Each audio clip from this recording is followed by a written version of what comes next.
नमस्कार, स्वागत है आप सभी का YouTube channel knowledge TV. Haryana सरकार से बड़ी घोषणाएं सामने आ रही हैं। 3 बड़ी घोषणा शाम 4 बजे 31 जनवरी। क्या है पूरी जानकारी, आइए देखते हैं।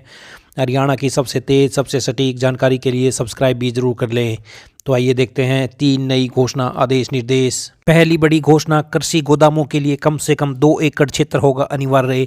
हरियाणा ने multi modal logistic park, container depot, कृषि गोदामों की स्थापना के लिए नीति में संशोधन किया है।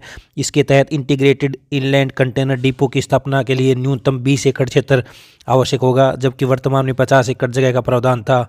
खुदरा सुविधाओं वाले कृषि गोदामों के लिए न्यूनतम 2 एकड़ क्षेत्र अनिवार्य होगा। अभी तक खुदरा सुविधाओं वाले गैर कृषि गोदामों के लिए 5 एकड़ की आवश्यकता होती है। इसके अलावा डेवलपर्स को कृषि गोदामों के लिए न्यूनतम 33 फीट और गैर कृषि गोदामों के लिए 60 फीट की दूरी सुनिश्चित करनी होगी।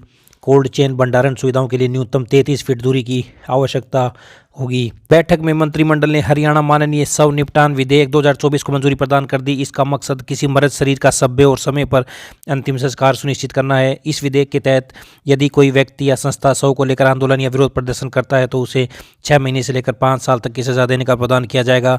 साथ ही 1 लाख रुपये तक जुर्माना लगाया जाएगा। यदि पुलिस को सूचना मिलती है कि शव को लेकर कोई विरोध प्रदर्शन किया जाना है तो तत्काल पुलिस अधिकारियों को सूचित किया जाएगा और शव कब्जे लेकर उसका अंतिम संस्कार करवाया जाएगा। मगर इस बारे में परिजनों को सूचित करना जरूरी होगा। यदि परिवार शव के अंतिम संस्कार की अनुमति नहीं देता है तो एसडीएम शहरी स्थानीय निकाय विभाग को शव का सम्मानजनक तरीके से संस्कार करने की अनुमति देगा।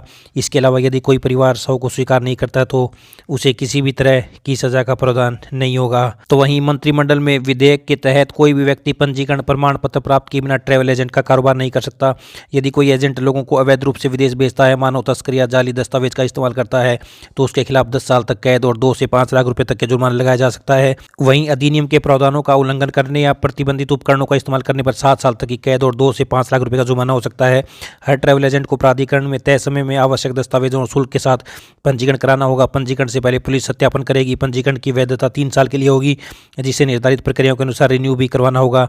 नया कार्यालय या शाखा खोलने के लिए नया पंजीकरण प्रमाण पत्र प्राप्त करना होगा। इसके अलावा दिवालियापन, आपराधिक गतिविधियों, शर्तों का उल्लंघन करने पर पंजीकरण प्रमाण पत्र रद्द किया जा सकता है। तो वहीं प्रदेश में बुजुर्ग और विधवा समेत 14 श्रेणियों में मासिक 3,000 रुपये पेंशन मिलेगी। मुख्यमंत्री मनोहर लाल की अध्यक्षता में मंगलवार को कैबिनेट मीटिंग में 250 रुपये पेंशन की बढ़ोतरी मंजूरी दे दी गई। यह बढ़ोतरी 1 जनवरी से लागू होगी और 1 फरवरी से बढ़ी हुई पेंशन मिलेगी। तो ये होंगी 14 श्रेणियाँ।